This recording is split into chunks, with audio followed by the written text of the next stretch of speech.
Hello everyone, welcome back to Preet Agarwal study and motivation. So friend, कैसे हो आप? Hope you are doing well. Friend, जैसे कि मैंने आप सभी से कहा था कि हम 1 फरवरी से चंडीगढ़ पुलिस कांस्टेबल के लिए daily based target series start करेंगे, जिसमें मैं आपको डेली बेस पे एक टारगेट बनाकर दिया करूंगी कि आपको कहाँ से पढ़ना है, क्या पढ़ना है, कितना पढ़ना है, क्या छोड़कर चलना है, प्रॉपर आपको गाइड करूंगी। डेली बेस पे आपको शाम को एक टारगेट मिला करेगा। जो बच्चे ऐसे हैं, कई बच्चे आप में से ऐसे होंगे जो नाइट स्टडी करना पसंद करते हैं, लेकिन कुछ ऐसे हैं जो दिन में पढ़ाई करते हैं। ठीक है, जो दिन में करना चाहता है वो अपना टारगेट को दिन में फॉलो किया करेगा, और जो अपनी स्टडी रात को करता है वो अपनी रात को कर लिया करो। ठीक है, आपको क्या करना है, जैसे मैं आपको बताया करूंगी कि आपको यहाँ यहाँ से ये चीजें पढ़नी है। आपको डेली का टारगेट डेली बेस पे कंप्लीट करना है, और मुझे डेली बताना है भाई आपको कि दीदी हाँ, हमारा आज का टारगेट कंप्लीट हो गया है। आपको स्टार्टिंग में थोड़ी प्रॉब्लम आ सकती है, जब हम स्टार्टिंग में थोड़ा स्लो ही चलेंगे, एकदम से नहीं भागेंगे। ठीक है ना, ताकि आपको किसी भी तरह की प्रॉब्लम ना हो। वैसे थोड़ा आपको ना एडजस्ट होने में थोड़ा टाइम लगता है, 5 से 7 दिन, 1 हफ्ता आपको ऐसे लगेगा कि नहीं, हमसे नहीं हो रहा। लेकिन जैसे ही आप अपना डेली कंसिस्टेंसी के साथ पढ़ने लगोगे ना, सच कह रही हूँ, आपको अंदर से ही ये फीलिंग आएगी कि हाँ भाई, हमारा सिलेक्शन होगा। ठीक है, और जब हम पढ़ने लग जाते हैं ना, तो हमें ये होता है कि भाई ये तो एग्जाम कुछ भी नहीं है, इससे भी बड़ा मैं एग्जाम दूंगा। ठीक है, आपके अंदर ये वाली फीलिंग मैं लेकर आऊंगी, मैं आपसे प्रॉमिस करती हूँ। जैसे जैसे मैं बोल रही हूँ, बस आपको डेली बेस पे वो टारगेट को फॉलो करना है। चाहे आपको बीच में कुछ भी काम आए, लेकिन आपको, जैसे आप 8 बजे सो जाते हो, तो आपको कोशिश करनी है, अगर आपका टारगेट नहीं कंप्लीट हुआ तो आपको 10 बजे तक पढ़ाई करनी पड़ रही है ना, तो आपको 10 बजे तक भी पढ़ाई करनी है। ठीक है ना, बस जो मैंने टारगेट दे दिया उसको तो आपको डेली बेस पे कंप्लीट करना ही करना है। मैंने जो आपका ये टारगेट डिज़ाइन किया है, ये 5:2 में किया है। इसमें हम 5 दिन अपनी पढ़ाई किया करेंगे, और सैटरडे संडे हम रिवीजन किया करेंगे। ठीक है, सैटरडे संडे आपको रिवीजन करना है।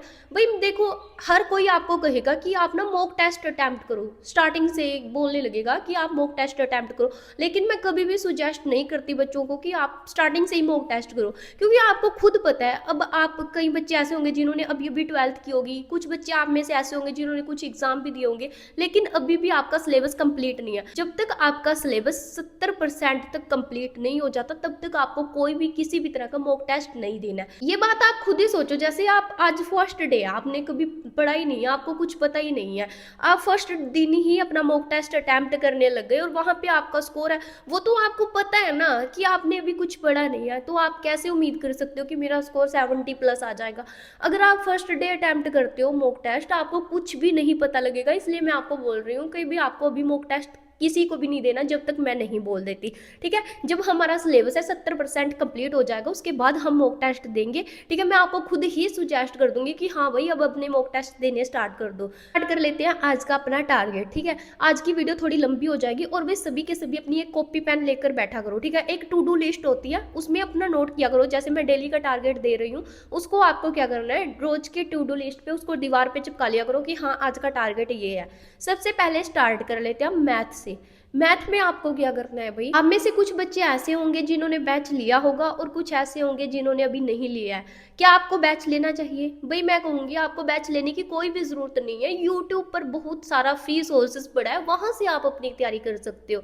जिन्होंने मैथ, जिन बच्चों ने बैच लिया हुआ है, वो अपना बैच से करेंगे। नहीं लिया हुआ है, मैं उनको कुछ टीचर प्रेफर कर दूंगी, आप वहां से उनकी क्लास लगा लेना। ठीक है, आपको मैथ कहाँ से करना है भाई?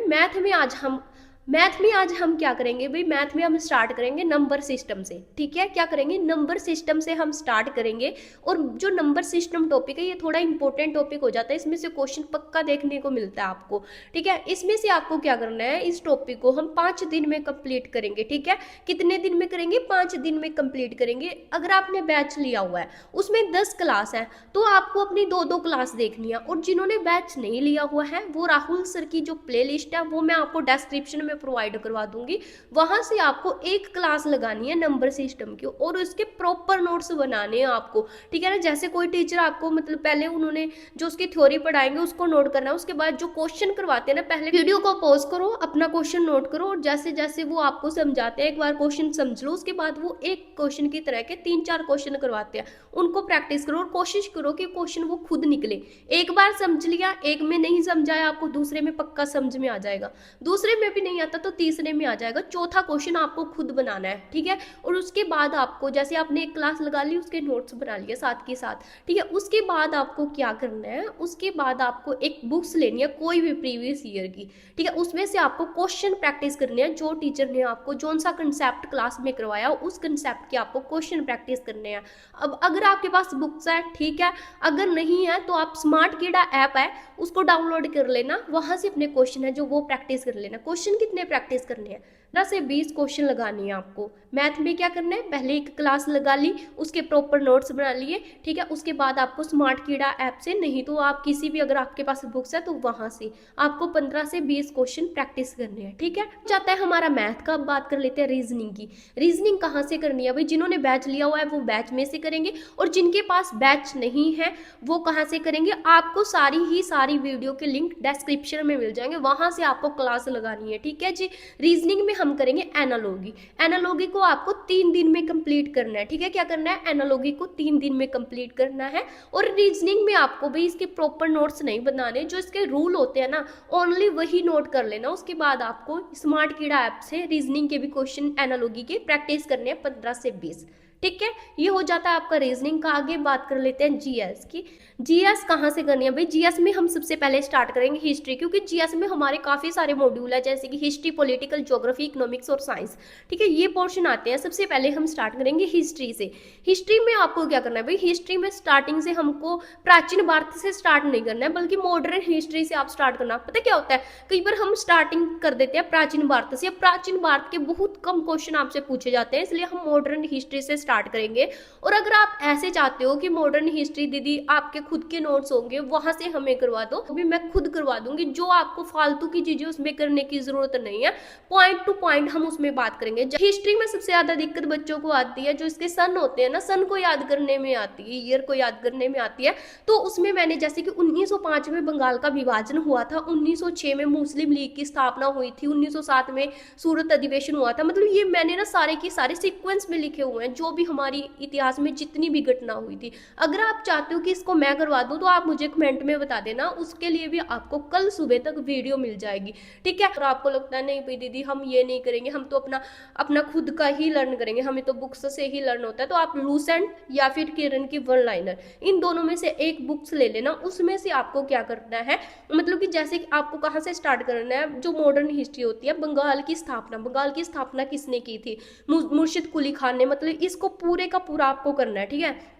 और उसमें आपको क्या करना है, ईस्ट इंडिया कौन कौन सी कंपनियां आई थी, पुर्तगाली ईस्ट इंडिया कंपनी आई थी, फिर डच आए थे, इस तरह से फ्रेंच ईस्ट इंडिया कंपनी, ये वाला आज आपको टॉपिक 2 दिन में कंप्लीट करेंगे हम, ठीक है, आज में और कल में, ठीक है। क्या करना है आपको, ये फ्रेंच ईस्ट इंडिया कंपनी कब आई थी, ये और बंगाल की स्थापना किसने की थी, ये वाला टॉपिक हम 2 दिन में कंप्लीट करेंगे।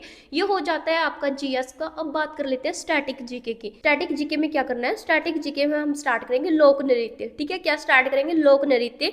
ये आपको नवीन सर से करनी है, इसकी प्लेलिस्ट भी आपको डिस्क्रिप्शन में मिल जाएगी, ठीक है। इसके आपको प्रॉपर नोट्स बनाने हैं और साथ ही साथ इसको लर्न भी करते हुए चलना है। लोक नृत्य को भी हम 3 दिन में कंप्लीट करेंगे, ठीक है। तो उसका आज डे 1 है। बाकी रही बात करंट अफेयर की, करंट अफेयर का आप डेली बेस पे एक शो देख लिया करो भाई, रवि स्टडी IQ से, ठीक है। उसको तो आप ऐसे सोच लो कि जैसे हम खाना खा रहे हैं, खाना खाते खाते सामने लगा लिया आपने शो, और वो 20 से 30 मिनट का होता है। उस शो को आपको डेली बेस पे नहीं देखना है, टहलते हुए देख लिया, जैसे मर्जी देखो, उस शो को आपको बिल्कुल भी मिस नहीं करना है, ठीक है। आज की वीडियो थोड़ी सी लंबी हो गई है, आगे हम अपना पॉइंट टू पॉइंट ही बात किया करेंगे। अगर आपने टेलीग्राम चैनल ज्वाइन नहीं किया है तो टेलीग्राम चैनल को ज्वाइन कर लेना। जितनी भी प्लेलिस्ट है, जितनी भी PDF है, आपको वहां पे मैं प्रोवाइड करवाती रहूंगी, ठीक है। और कौन कौन टारगेट को फॉलो कर रहा है मुझे कमेंट सेक्शन में जरूर बताना, ठीक है। तो मिलते हैं नेक्स्ट वीडियो में। Thanks for watching this video, bye bye.